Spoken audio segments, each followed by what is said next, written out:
Chegunta revenue శాఖ ఆధ్వర్యంలో ఓటర్ల అవగాహన కార్యక్రమం నిర్వహించడం జరిగింది.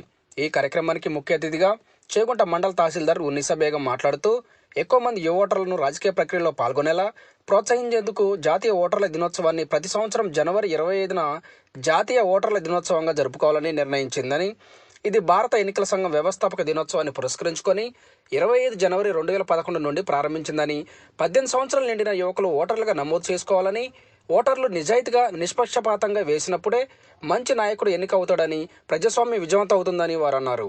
ఈ కార్యక్రమంలో గ్రామ సర్పంచ్ మంచికట్ల శ్రీనివాస్, బీజేపీ మండల అధ్యక్షులు భూపాల్, తపస్ మెదక్ జిల్లా ప్రధాన కార్యదర్శి చల్లా లక్ష్మణ్, రెవెన్యూ అధికారులు నర్సింగ్ యాదవ్, రవీందర్ రెడ్డి, భూమేష్, రాజేష్, శ్రీనివాస్, ఉపాధ్యాయులు, విద్యార్థులు పాల్గొన్నారు.